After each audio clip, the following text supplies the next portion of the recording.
యోహాను సువార్త 4వ అధ్యాయము. యోహాను సువార్త 4వ అధ్యాయము 2వ వచనం నుండి కొన్ని వచనాలు మనం మార్చి చదువుకుందాం. Gospel of John chapter 4, let's read from verse 2. 2వ వచనం నుండి.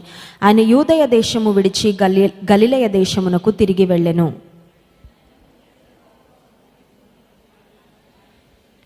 ఆయన సమరయ మార్గమున వెళ్ళవలసి వచ్చెను గనుక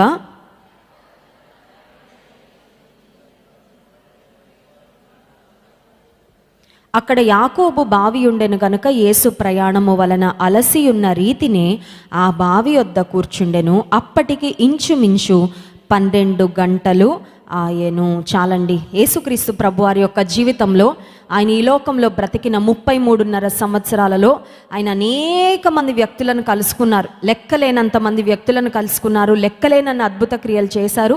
అద్భుత క్రియలన్నీ, ఆయన మాట్లాడిన సంభాషణలు అన్నీ కనుక బైబిల్ గ్రంథంలో రికార్డ్ అయింటే మనం మోయగలిగినంత పుస్తకంగా మాత్రం బైబిల్ ఉండేది కాదు. చాలా హ్యూజ్ బుక్ అయిపోయేది. సో దేవుడు మనకి ఏ విషయాలు ప్రాముఖ్యంగా మనకు అవసరమో వాటన్నిటినీ దేవుడు బైబిల్ గ్రంథంలో వ్రాయించారు. సో యోహాను సువార్త 4వ అధ్యాయంలో యేసుక్రీస్తు ప్రభువారు ఒక ప్రాంతానికి వెళ్ళారు అనే మాట చూస్తున్నాం. యేసు ప్రభు ఒక మాటలో చెప్పాలంటే ద బిజియెస్ట్ పర్సన్. ఆయన భూమి మీదకి వచ్చి ఆయన మానవ రూపంలో ఈ లోకంలో జీవించినప్పుడు he had only 33.5 years time. మనకైతే చూడండి, నేను 33 సంవత్సరాలు దాటేస్తాను. నా వయసు ఎంతో చెప్పను, కానీ మీకు అందరికి తెలుసు కదా మీ వయసు ఎంతో మీకు తెలుసు. సో మన లైఫ్లో we believe that we are going to live long. మనందరం నమ్ముతాం ఏంటంటే దేవుడు మనకి దీర్ఘాయువును ఇస్తాడని. నమ్మిన వారు ఆమెన్ చెప్పండి. ఆమెన్. దేవుడు ఇస్తాడు, దీర్ఘాయువు ఇస్తాడు, ఆరోగ్యం ఇస్తాడు, క్షేమం ఇస్తాడు, కృప ఇస్తాడు. కానీ యేసుక్రీస్తు ప్రభువారు ఈ లోకానికి వచ్చే సమయానికి, ఆయన పుట్టుకకు ముందే ఆయనకు తెలుసు ఆయన భూమి మీదకి ఎందుకు వస్తున్నారు, ఆయన ఎంతకాలం ఇక్కడ ఉంటారు, ఆయన ఎంతమంది వ్యక్తులను కలుసుకుంటారు, ఆయన ఎంత పరిచయం చేస్తారు, ఆయన ఎలా మరణిస్తారు, అవన్నీ ఆయనకు ముందే తెలుసు. ఎందుకంటే దేవాతి దేవుడు దాన్ని గూర్చిన జ్ఞానం కలిగిన వాడు, వర్తమానాన్ని గూర్చిన జ్ఞానం కలిగిన వారు, భవిష్యత్తును గూర్చి కూడా ఆయనకు సంపూర్ణంగా తెలుసు. సో యేసు ప్రభు ఈ లోకానికి రాకముందే he knows that he has only 33.5 years time. కేవలం 33.5 సంవత్సరాలు మాత్రమే సమయం ఉందని యేసయ్యకు తెలుసు. ఒకవేళ భారతదేశానికి వేరే దేశాల్లో ఉన్న వాళ్ళు కొన్నిసార్లు వారి బంధువుల్ని, తల్లిదండ్రులు కలవడానికి వస్తూ ఉంటారు. వచ్చినప్పుడు వాళ్ళు చెప్పే మాట ఏంటంటే, 10 రోజులు ఉన్నాం కానండి మాకు టైం సరిపోలేదండి, నెల రోజులు ఉన్నామండి ఎలా అయిపోయిందో తెలియదండి, ఇంకా కలవాలనుకున్న చాలా మందిని కలవలేకపోయాము, ఇంకా వెళ్ళాలనుకున్న చాలా ప్రాంతాలకు వెళ్ళలేకపోయాము, చేయాలనుకున్న చాలా పనులు చేయలేకపోయాము, ఈ లిమిటెడ్ టైం మాకు సరిపోలేదండి అని చెప్తూ ఉంటారు. యేసు ప్రభు కేవలం 33.5 సంవత్సరాలు మాత్రమే ఈ భూమి మీద ఆయన ఉంటారు, పరిచర్య చేస్తారు, మన రక్షణ కొరకు ఆయన సిలువలో మరణిస్తారని ఆయనకి ముందే తెలుసు. అయితే యేసు ప్రభు ఇలా పెద్ద పెద్ద గుంపుల్లో, పెద్ద పెద్ద ఆడియన్స్ ముందు ఆయన సువార్త చెప్పడం మాత్రమే కాదు, కానీ ఒక్క స్త్రీని మార్చడానికి ఒక ఊరికి వెళ్ళారంట. అది సుకారు అనే ప్రాంతము. 4వ అధ్యాయం 4వ వచనంలో ఈ మాట నాకు చాలా ఇష్టం. చూడండి, ఆయన సమరయ మార్గమున వెళ్ళవలసి వచ్చెను. He had to go. Why was Jesus compelled to go? యేసు ప్రభుని వెనకాలండి బలవంత పెట్టేవారు ఎవరైనా ఉన్నారా? యేసు ప్రభు తల్లిదండ్రులు సుకారు ప్రాంతానికి వెళ్ళాలయ్యా ఈరోజు అని చెప్పేవాళ్ళు ఎవరైనా ఉన్నారా? యేసు ప్రభుని ఫోర్స్ చేయడానికి ఎవరు లేరు. కానీ యేసు ప్రభు ఆ సమరయ ప్రాంతంలో ఒక పాపాత్మురాలైన స్త్రీని మార్చాలని, ఆమెతో మాట్లాడాలని, ఆమె జీవితంలో నూతన కార్యం జరిగించాలని, ఆమె రక్షణ పొందాలని దేవుడు ఉద్దేశించారు. కాబట్టి ఆయన వెళ్ళవలసి వచ్చానంట. అంటే ఒక మాటలో చెప్పాలంటే యేసు ప్రభు బిజీ స్కెడ్యూల్లో ఇవాళ పొద్దున ఈ ఊర్లో ఉంటాను, మధ్యాహ్నం ఈ ఊర్లో ఉంటాను, సాయంత్రం ఈ ఊర్లో ఉంటాను, కానీ ఈ మధ్యలో ఈ సుకార్ అనే ప్రాంతం గుండా నేను వెళ్తాను, ఎందుకంటే ఈమెతో నేను మాట్లాడాలి, ఈ స్త్రీని నేను మార్చాలి అని సుకారు ప్రాంతంలో ఉన్న ఒక్క స్త్రీ కొరకు యేసు ప్రభు ఆ ఊరి మీదుగా ఆయన ప్రయాణం చేసి వెళ్ళాడు. యేసయ్య మనం ఒక్కొక్కళ్ళని పట్టించుకుంటాడా? ఖచ్చితంగా పట్టించుకుంటాడు. హల్లెలూయా. యేసయ్య మన ఒక్కరి గురించే శ్రద్ధ తీసుకుంటారా? ఖచ్చితంగా శ్రద్ధ తీసుకుంటారా? హల్లెలూయా. యేసయ్య మన ఒక్కరి గురించి ఆలోచన చేస్తారా? ఖచ్చితంగా మన ఒక్కరి గురించి ఆయన ఆలోచన చేస్తారు. ఒకవేళ కొన్నిసార్లు మనం అనుకుంటూ ఉండొచ్చు, మా ఇంట్లో నన్ను గురించి ఆలోచన చేసేవారు ఎవరు లేరండి, నన్ను పట్టించుకునేవారు ఎవరు లేరండి, నా ఇష్టాలకు విలువ లేదండి, నా గురించి ఒక కన్సర్న్ కలిగిన వారు ఎవరు లేరండి అంటే యేసయ్య అంటున్నారు, సమరయ ప్రాంతంలో ఉన్న ఆ స్త్రీని నేను ఎలా పట్టించుకున్నానో నిన్ను కూడా నేను పట్టించుకుంటానని చెప్తున్నాడండి. హల్లెలూయా. సుకార్ అనే ప్రాంతానికి యేసయ్య వెళ్ళారు. ఆ ఊరికి వెళ్ళగానే 6వ వచనంలో అక్కడ యాకోబు బావి ఉండెను గనుక యేసు ప్రయాణము వలన అలసియున్న రీతినే. యేసుక్రీస్తు ప్రభు మానవ రూపంలో ఈ లోకానికి వచ్చారు కాబట్టి ఒక మనిషికి ఉండే ప్రతి అనుభవం కూడా యేసయ్య తన జీవితంలో అనుభవించారు. ఎంతమంది అలసిపోయారు ఇప్పటి వరకు లైఫ్లో? ఒక్కసారైనా. నేనైతే చాలా అలసిపోతుంటాను. మీరు ఎప్పుడైనా అలసిపోయారా? వి గెట్ టైర్డ్ కదండి, అలసిపోతాం. నువ్వు అలసిపోయినప్పుడు, నేనైతే అలసిపోయినప్పుడు ప్రార్థన చేస్తా, ప్రభువా ఈ అలసట తీసేయ్యా. 150 రోజుల ప్రార్థనలు జరుగుతున్నప్పుడు రోజు ఉదయకాల సమయంలో లైవ్ ఉండేది. పొద్దున లేవాలా, 5ంటికి లేవాలా, సిద్ధపడాలా, వాక్యం సిద్ధపడాలా, మేం సిద్ధపడాలా, మందిరానికి రావాలా, లైవ్లో కూర్చోవాలా. పగలంతా కరోనా ఎవరికి వచ్చిందో వాళ్ళకి ఫోన్లు చేయడము, ఎవరైనా ఫోన్లు చేస్తుంటే వాళ్ళకి ప్రార్థన చేయడము, వారిని బలపరచడము, ఎవరికి ఎలా సహాయం చేయాలో ఆలోచిస్తూ రోజంతా గడిచిపోయేదండి. ఇక సాయంకాలానికి వచ్చేసరికి మళ్ళీ లైవ్ ఉండేది. సాయంత్రాన్ని లైవ్కి మళ్ళీ సిద్ధపడాలి, మళ్ళీ వాక్యం సిద్ధపడాలి, మళ్ళీ ప్రార్థనలో కూర్చోవాలి. ఒకరోజు వచ్చేసరికి నేను చాలా అలసిపోయాను. దైవజనుల అలసటని ఎలాగా మరి మేనేజ్ చేస్తారో నాకైతే తెలియదు, కానీ జాన్ వెస్లీ గారు, నేనైతే ఒక స్త్రీగా నేను చాలా అలసిపోయాను. ఎంత అలసిపోయానంటే నాకు మోకాళ్ళు వేసి మంచం ప్రక్కన ప్రార్థన చేసుకోవడానికి కూడా ఓపిక లేదండి. నాకు తెలుసు నెక్స్ట్ రోజు మార్నింగ్ నేను లైవ్కి వెళ్ళలేనని. అయితే నేను దైవజనులతో చెప్పేశాను, రేపు మార్నింగ్ నేను రాలేనండి, ఎందుకంటే నాకు చాలా నీరసంగా ఉంది, నాకు ఓపిక లేదు, నేను పరిగెత్తలేకపోతున్నా, అలసిపోయానంటే దైవజనులు అన్నాను, ప్రార్థన చేసుకొని పడుకో, రేపు మార్నింగ్ దేవుడు ఎలా నడిపిస్తాడో చూడు అని చెప్పారు. సరే, చెప్పిన తర్వాత నా బెడ్ పక్కన నాకు శక్తి లేదు, కానీ మోకాలు వేసి దేవుని సన్నిధిలో ప్రార్థన చేస్తున్నా, ప్రభువా ఈ శరీరానికి ఏదో ఓపిక లేదయ్యా, నేను చాలా అలసిపోయాను, ఐఎమ్ వెరీ టైర్డ్. ఎవరైనా తెలిసిన వారు, ఎవరైనా మందిరంలో వాళ్ళు, లేకపోతే బంధువులు కరోనాతో చనిపోయారనగానే మనసంతా పాడైపోయేదండి. మనసంతా దుఃఖం, మనసంతా వేదన. ఆ కుటుంబీకులకు ఫోన్ చేసి వారిని ఆదరించడం, ధైర్యపరచడం, ఒకవేళ మా తరపు నుంచి ఏమైనా చేయగలమా వారికి సహాయం అని ఆలోచించడం, ఇవన్నీ మానసికంగా కూడా చాలా ఎఫెక్ట్ ఉండేది. ఎందుకంటే దేవుని సేవకులు అంటే ఏదో కేవలం ఏదో అలా అలా మాట్లాడేవారు కాదు, కానీ హృదయంతో ఆలోచిస్తాము, హృదయంతో మరి దేవుని బిడ్డల యొక్క బాధ అర్థం చేసుకుంటాం. హల్లెలూయా. సో ఆ సమయంలో నేను ప్రభుతో చెప్పాను, ప్రభు నాకు ఇంకా శక్తి లేదయ్యా, నువ్వు ఇవ్వకపోతే శక్తి నేను ఏమీ చేయలేను, నన్ను నువ్వు నింపయ్యా. ఈ రాత్రి నేను పడుకుంటాను, నీ హాస్పిటల్లో నేను అడ్మిట్ అవుతున్నా ఈ రాత్రి. అంటే అక్కడ హాస్పిటల్లో అడ్మిట్ అవ్వడం అంటే నాట్ ఫిజికలీ బట్ స్పిరిచువల్లీ. నేను చెప్పాను, యేసయ్య నీ హాస్పిటల్లో నేను అడ్మిట్ అవుతున్నా ఈరోజు రాత్రి, పొద్దున కల్లా నాకు నువ్వేం ఎక్కిస్తావు ఎక్కిచ్చేసి పొద్దున కల్లా నాకు శక్తి ఇవ్వాలి అని ప్రార్థన చేసుకొని పడుకున్నానండి. ఆశ్చర్యము, ఉదయకాల సమయంలో ఫ్రెష్గా నూతన శక్తితో దేవుడు మెలకువ ఇచ్చాడు. Hallelujah. And I went to the live. నేను వెళ్ళాను, లైవ్కి వెళ్ళాను, మళ్ళీ దైవజనుతో పాటు కూర్చున్నాను, పాట పాడాను, నా వంతు ఏదో నేను చిన్నగా పరిచయలో వాడబడి మళ్ళీ తిరిగి వచ్చాను. ఎందుకు ఈ మాటలు చెప్తున్నానంటే కొన్నిసార్లు మనం అలసిపోయినప్పుడు, బాగా ఫిజికల్ వర్క్ వల్ల అలసిపోతాం, కొన్నిసార్లు మానసికంగా కృంగిపోయినప్పుడు కూడా శక్తి ఉండదు, బలం ఉండదు, ఒక్క అడుగు వేయాలని కూడా అనిపించదు. కొన్నిసార్లు దేహంలో అనారోగ్యాలు, వ్యాధులు, బలహీనతలు వచ్చినప్పుడు ఇంకా మనకి శక్తి ఉండదు, బెడ్ మీద నుంచి లేవలేని అనిపిస్తుంది, 2 అడుగులు వేయలేని అనిపిస్తుంది, ఈరోజు ఇంత పని నా ముందుంది నేను ఎలా చేయాలనిపిస్తుంది. అలాంటి సమయంలో మన అలసటను ఎవరు అర్థం చేసుకుంటారో తెలుసా? దేవుడు అర్థం చేసుకుంటాడు. హల్లెలూయా. ఎందుకంటే యేసుక్రీస్తు ప్రభు కూడా ఈ లోకంలో జీవించినప్పుడు ఆయన అలసిపోయారంట. అలసట అంటే ఏంటో యేసయ్యకి అర్థమవుతుందా? మన మోకాళ్ళు వేసి, అయ్యా నేను అలసిపోయాను అయ్యా నాకు శక్తి ఇవ్వంటే యేసయ్య అంటాడు, నాకు తెలుసు అలసట అంటే ఏంటో నాకు తెలుసు అంటాడు యేసయ్య. హల్లెలూయా.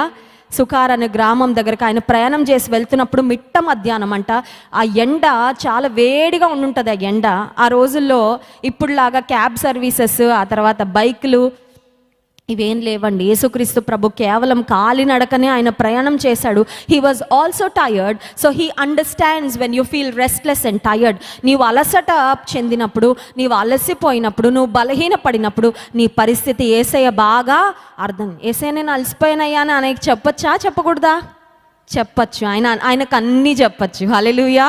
ఆయనకు అన్నీ తెలుసు, కానీ ఆయనకు అన్నీ నువ్వు చెప్పచ్చు. ఆయనకి నువ్వు అన్నీ చెప్తే నీకు అన్ని విషయాలలో సహాయం దొరుకుతుంది. హల్లెలూయా. కొన్నిసార్లు మనం అనుకుంటే ఇవి యేసయ్యకి చెప్తే యేసయ్య ఎట్లా ఫీల్ అవుతారో, ఇవి కూడా పట్టించుకుంటారో లేదో యేసయ్య అని కొంతమంది అనుకుంటారండి. You can share with him your deepest secrets. తెలుసా? నువ్వు ఎవ్వరికి చెప్పని రహస్యాలు కూడా నువ్వు యేసయ్యకి చెప్పచ్చు. హల్లెలూయా. చాలాసార్లు రహస్య జీవితము అలా రహస్యంగా పెట్టేస్తాం. రహస్య జీవితం బహిర్గతము అవుతుందేమో అని భయంతో బ్రతుకుతుంటాం. అవునా కదా? ఒక చెల్లెమ్మ నాకు తెలుసు, వివాహం కాకముందు she had a bad past, ఒక భయంకరమైన గతం తనకు ఉంది. అయితే అదంతా దైవజనులుగా మాకు చెప్పింది. ఆ పాపని కౌన్సిల్ చేశాము. And then she became very strong. దేవుడు తనకి వివాహం చేయడానికి ఆ పరిస్థితి నుండి ఎప్పుడో వచ్చేసింది బయటకి. కానీ తన మనసులో ఒక భయం ఉండిపోయింది. అదేంటంటే, నా భర్తకు ఒకవేళ నా గతం తెలిస్తే ఏంటి, పెళ్లి కార్డులు ప్రింట్ అయిపోయాయి, ఆ గతంతో ఇప్పుడు అసలు ఆమెకు సంబంధమే లేదండి. కానీ ఆమె మనసులో సాతాను ఒక ఆలోచన పెట్టాడు. ఆ ఆలోచన ఏంటంటే, నీ భర్తకి నువ్వు 10th క్లాస్లో ఏం జరిగిందో నీ భర్తకు తెలిస్తే ఏమవుతుందో, నీకు పెళ్ళి అవుతుందో లేదో, నువ్వు సంతోషంగా ఉండగలవో లేదో. పెళ్లి కార్డు ఇవ్వడానికి వచ్చింది. She was so sad. నేను అడుగుతున్నాను, ఎందుకమ్మా ఇంత బాధగా ఉన్నావు? This is the happiest moment in your life. మంచి ఆనందకరమైన సమయం పెళ్లి సమయం, అంటే ఎందుకు ఇంత బాధగా ఉన్నావని అడిగితే చెల్లెమ్మ చెప్తుంది, అక్క నీ ఒక్కదాంతో నేను మాట్లాడాలి అక్క అనింది. ఓకే, వాళ్ళ తల్లిగారు వెళ్ళిపోయిన తర్వాత తనతో కూర్చొని మాట్లాడుతుంటే చెప్తుంది, అక్క నా గతము నన్ను భయపెడుతుంది. నా రహస్య జీవితం ఒకప్పుడు చాలా సంవత్సరాల క్రితం జరిగిన విషయాలు నన్ను భయపెడుతున్నాయి. I'm not able to enjoy this moment. I'm not able to live in the present. ఇప్పుడు జరుగుతున్న వివాహం గురించి, ఇప్పుడు దేవుడు చేసిన కార్యాన్ని గురించి నేను సంతోషంగా ఉండలేకపోతున్నాను అక్క. నాకు రాత్రి నిద్ర పట్టట్లేదు. నేను చెప్పాను, గతము యేసయ్య రక్తంలో కడగబడింది. గతాన్ని యేసయ్య పాతి పెట్టేశాడు, ఆయన సమాధి చేసేసాడు. ఇప్పుడు ఒక నూతన వ్యక్తివి, నీ భవిష్యత్ అంతా దేవుడు చూసుకుంటాడమ్మా. డోంట్ వరీ అబౌట్ ఇట్ అని చెప్పాను. హల్లెలూయా. కొన్నిసార్లు మన డీపెస్ట్ సీక్రెట్స్ ఎవ్వరికి తెలియదు అనుకుంటాం. ఒకవేళ తెలిస్తే ఏమైపోద్దో అని ఒకలాంటి అపరాధ భావన. కానీ యేసయ్యతో నీ డీపెస్ట్ సీక్రెట్స్ కూడా నువ్వు చెప్పుకోవచ్చు, నువ్వు చెప్పాలి. ఎందుకంటే నీ సీక్రెట్ లైఫ్లో, నీ ప్రైవేట్ లైఫ్లో, డార్క్ టైంలో నువ్వు ఒకవేళ చేసిన కొన్ని రహస్యమైన కార్యాలు ఆయనకు చెప్పకపోతే చేతులు కాలేక ఆకులు పట్టుకున్న ఉపయోగము ఉండదు. సమయం ఉండగానే, దేవుడు నిన్ను హెచ్చరిస్తుండగానే, నీవు చేస్తున్నది తప్పు అని తెలియగానే, ఇదిగో ప్రభువా నా రహస్య జీవితం ఇది, నాకు తెలుసు నువ్వు అన్నీ చూస్తున్నావని, కానీ నేను ఒప్పుకుంటున్నా, నాకు ఇది ఇష్టం లేదయ్యా, నేను ఇక్కడ ఉండాలని కోరుకోవడం లేదు. కొన్నిసార్లు రహస్య జీవితం అంటే ఏదో పాపాలు చేయరు, కానీ మనసులో కొంతమంది రహస్య జీవితాన్ని కలిగి ఉంటారు. అవునా కదా? They entertain sin not in there personal life but in their thoughts. వ్యక్తిగతంగా వెళ్ళి ఏం చేయరండి, కానీ మనసులో కొన్ని తప్పుడు ఆలోచనలు వాటిని అలా ఎంటర్టైన్ చేస్తూ ఉంటారు. దేవుడు అంటున్నాడు, నువ్వు ఆ రకంగా కూడా నాకు దూరంగా జీవించడం నాకు ఇష్టము లేదు. మనసులో పాపపు తలంపులు వస్తూ ఉంటే వాటిని ఏం చేయాలి చెప్పండి? ఇప్పుడు మనసులో పాపపు తలంపులు వస్తుంటే ఏం చేయాలి తెలుసా? అవి కూడా యేసయ్యకి చెప్పాలి. హల్లెలూయా. అయ్యా ఇదిగో నా స్ట్రగుల్ ఇది, this is my struggle, I'm struggling with these sinful thoughts. ఈ పాపపు తలంపులతో నేను వేధించబడుతున్నాను, ఈ పాపపు తలంపుల నుండి నాకు విడుదల ఇవ్వు.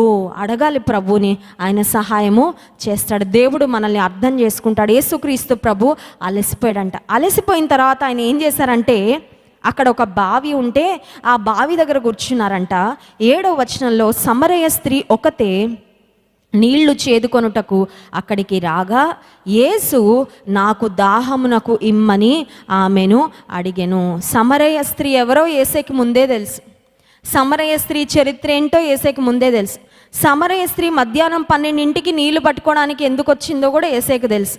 యూజువల్గా స్త్రీలకి తెలుసు, మనం నీళ్ళు ఎప్పుడు పట్టుకుంటామండి? ఉదయం పట్టుకుంటాము, లేకపోతే సాయంకాలం పట్టుకుంటాం, అంతే కదా. అంటే ఇప్పుడు అంటే ఇంట్లోకి వచ్చేస్తున్నాయి లేండి ట్యాప్స్లో, ఇప్పుడు అంత అవసరం లేదు. కానీ బట్ ఒకప్పుడు వాటర్ లేనప్పుడు, వాటర్ స్కేర్సిటీ, నీటి కొరత ఉన్న ప్రాంతాల్లో యూజువల్గా ఆ ట్యాంకర్ వచ్చినా, లేకపోతే పైప్ వచ్చినా, ట్యాప్ వచ్చినా ఎప్పుడు వస్తుంది? అది యూజువల్గా ఉదయం వస్తుంది, లేకపోతే సాయంకాలం వస్తుంది.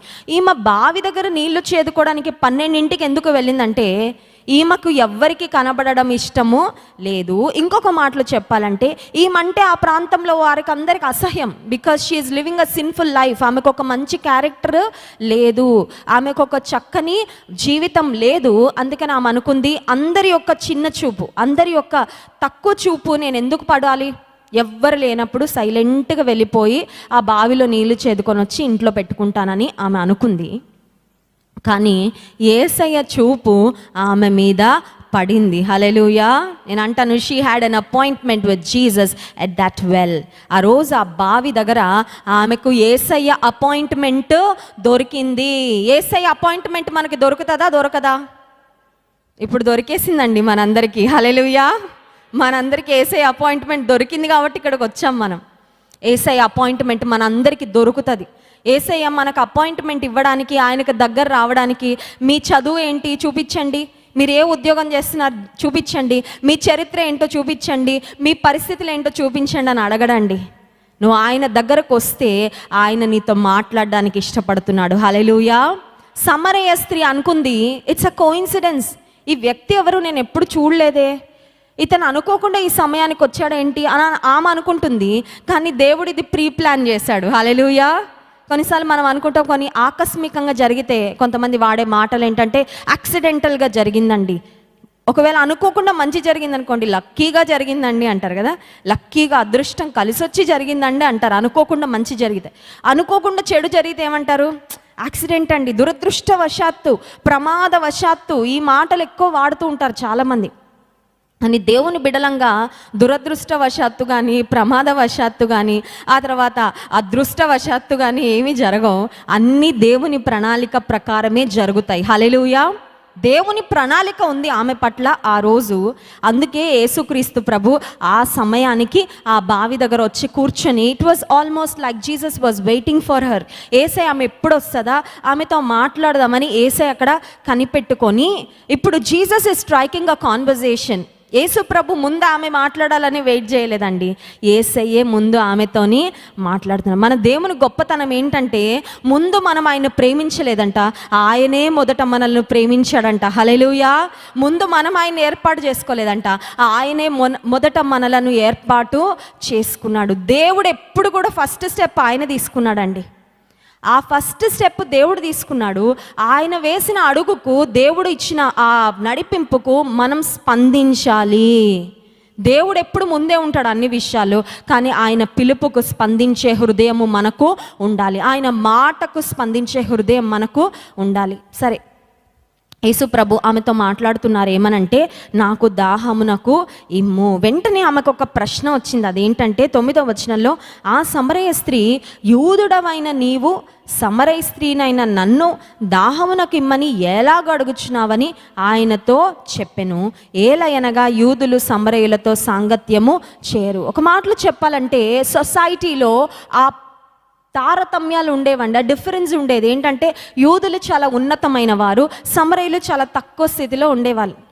ఇప్పుడు యేసు ప్రభు యొక్క ముఖము, ఆయన యొక్క maybe his skin colour, maybe his way of dressing, ఆయన విధానము, ఆయన రూపురేఖలు, ఆయన పరిస్థితులు అన్నీ చూడగానే ఆమెకు అర్థమైపోయింది, ఈయన మాత్రం సమరయుడు కాదు, హీఈస్ అ ఫారినర్, మా ప్రాంతానికి చెందినవాడు కాదు. ఈయన నాతో మాట్లాడుతున్నాడు ఏంటి? అసలు యూదులకు సమరయులకు పొంతనే ఉండదు. యూదులు చాలా సుపీరియర్గా ఫీల్ అవుతారు, సమరయులు చాలా ఇన్ఫీరియర్. యూదులు అంటే చాలా ఉన్నత స్థితిలో ఉన్నవారు, వారు ఎప్పుడు హెచ్చించుకుంటారు. సమరయులు చాలా తక్కువ స్థితిలో ఉంటాడు. ఆ గొప్ప స్థితిలో ఉన్న యూదుడైన ఈ వ్యక్తి నా దగ్గరకు వచ్చి మాట్లాడుతున్నాడు ఏంటి అని ఆమె ఆలోచిస్తుంది. ఆమె అడుగుతుంది, అయ్యా నువ్వు వచ్చి నన్ను ఎందుకు అడుగుతున్నావు నీటి కొరకు అని అడిగితే, యేసు ప్రభు ఆమెతో చెప్పిన మాట 10వ వచనంలో, అందుకు యేసు, నీవు దేవుని వరమును నాకు దాహమునకిమ్మని నిన్ను అడుగుచున్న వాడెవడు, అదియు ఎరిగి ఉంటే నీవు ఆయనను అడుగుదువు, ఆయన నీకు జీవజలమిచ్చునని ఆమెతో చెప్పెను. యేసయ్య నీళ్ళు అడిగారు. యేసయ్య ఏమంటున్నారంటే, నీతో మాట్లాడుతున్న నేను ఎవరినో నీకు తెలిస్తే నువ్వు నన్ను ఒకటి అడుగుతావమ్మా. నేను నిన్ను నార్మల్ వాటర్ అడిగాను, ఆ మామూలు నీటితో దాహం తీరుతుంది, కడుపులోకి నీరు వెళ్ళడం వల్ల శరీరం ఆరోగ్యంగా ఉంటుంది. ఎందుకంటే human body is made of 70% water. మానవ దేహంలో 70% నీళ్ళు ఉంటాయంట. నీళ్ళు ఎక్కువ తాగాలంట. డాక్టర్స్ చెప్తారు, నీళ్ళు ఎక్కువ తాగితే ఆరోగ్యంగా ఉంటారు, దేహంలో అవయవాలు కూడా బాగా పనిచేస్తాయని చెప్తారు. ఈమె దగ్గర యేసుప్రభు అడుగుతున్న నీళ్లు కేవలం ఈ శరీరానికి దాహం తీర్చడానికి ఉపయోగపడతాయి. కానీ యేసయ్య అంటున్నారు, నేను నిన్ను ఈ నీళ్ళు అడుగుతున్నాను, కానీ నేను ఎవరినో నీకు తెలుసుంటే నువ్వు నన్ను జీవజలం ఇవ్వమని అడిగుండేవాడివి. ఆమెకు అప్పటి వరకు జీవజలం అనే మాట ఎప్పుడు వినుండదండి. ఎప్పుడు వినుండదు. జీవజలం అంటే ఏంటి? ఇంగ్లీష్ బైబిల్లో ఉంది లివింగ్ వాటర్. లివింగ్ వాటర్, బ్రతికున్న నీరు అన్నమాట. జీవజలము అంటే ఏంటి? Why did Jesus say that he will give her the living water? యేసుక్రీస్తు ప్రభు ఆమెకు జీవజలం ఇస్తాను అని ఎందుకు చెప్పారు? అసలు యేసు ప్రభు దగ్గర జీవజలం ఎందుకుంది, ఎలా ఉంది? ఆయన ఏమన్నా వెనకాల ట్యాంకుల్లో జీవజలాన్ని మోసుకుంటూ వెళ్తున్నాడా? యేసు ప్రభు అన్నాడు, నేనే మార్గమును సత్యమును జీవమును. Hallelujah. Jesus said, I am the way, the truth and the life. యేసు ప్రభు జీవం కాబట్టి ఆయన దగ్గర ఉన్నవన్నీ జీవమైనవే. హల్లెలూయా. ఆయన దగ్గర చచ్చిపోయినవి ఏం లేవండి. యేసు ప్రభు బ్రతికున్న కాలంలో ఒక మాట అన్నారు, ఏమనంటే జీవాహారము నేనే అన్నారు. I am the bread of life. జీవాహారము నేనే. ఇప్పుడు ఈమెతో అంటున్నాడు, నేను నీకు జీవజలము ఇస్తాను, నువ్వు నన్ను అడిగితే నేను నీకు జీవజలము ఇస్తాను అనగానే ఆమెకు అర్థం అవట్లే. అసలు జీవజలం గురించి ఎప్పుడు వినలేదే. ఈ రోజుల్లో వాటర్కి చాలా ప్రాధాన్యత ఉంది. చూడండి, మనం ఒకవేళ పాడైపోయిన నీరు తాగితే కలెరా వచ్చేస్తుంది, డయేరియా వచ్చేస్తుంది, వ్యాధులు వచ్చేస్తాయి, ఈవెన్ ప్రాణం కూడా పోతుంది. ఒకవేళ కలుషితమైన నీరు తాగితే ప్రాణం కూడా పోతుంది. ఇప్పుడు డాక్టర్స్ చాలా ఎక్కువగా ఆల్కలైన్ వాటర్ అని చెప్తున్నారు. ఆల్కలైన్ వాటర్ తాగితే శరీరం చాలా ఆరోగ్యంగా ఉంటుందంట, కొన్ని రకాలైన క్యాన్సర్స్ కూడా పోతాయంట ఆల్కలైన్ వాటర్ తాగితే అని చెప్తా ఉన్నారు. నేనేమి ఆల్కలైన్ వాటర్కి అడ్వర్టైజ్మెంట్ చేయట్లేదండి, నేను ఏం చదివానో చెప్తున్నాను. సరే, క్రికెట్ స్టార్స్, సెలబ్రిటీస్ అంట ఒక్కొక్క వాటర్ బాటిల్ ₹1,00,000 కాస్ట్ అంట. ఆ వాటర్ తాగుతారంట. ఎందుకంటే ఆ వాటర్ తాగడం వల్ల వాళ్ళకి మంచి ఆరోగ్యము వస్తుందని. So what ever it might be, ఈమె అనుకుంటుంది, ఈ జీవజలం గురించి నేను ఎప్పుడు వినలేదే. మినరల్ వాటర్ గురించి విన్నాము, బాయిల్డ్ వాటర్ గురించి విన్నాము, డిస్టిల్డ్ వాటర్ గురించి విన్నాము, ఇంకో వాటర్ గురించి విన్నాం, కానీ లివింగ్ వాటర్ గురించి నేను ఎప్పుడు వినలేదే. ఈయన దగ్గర ఉందా లివింగ్ వాటర్ అని ఆమె చాలా ఆశ్చర్యంగా చూస్తూ ఉంటే యేసుక్రీస్తు ప్రభు చెప్పిన మాట 13వ వచనంలో, అందుకు యేసు, ఈ నీళ్లు త్రాగు ప్రతివాడును మరలా దప్పిగొనును, నేనిచ్చు నీళ్లు త్రాగు వాడెప్పుడును దప్పిగొనడు. నిజమే కదండి.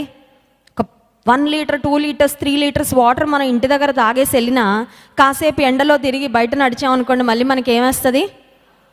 మన క్యామెల్స్ లాగా కాదు కదా, ఒంటెలు అంట దేహంలో ఎన్నో లీటర్లు అవి కూర్చుకుంటాయంట. దాదాపు 3 ట్యాంకులు నీరంతా వాటి కడుపులో, బెల్లీలో స్టోర్ చేసుకుంటాయంట.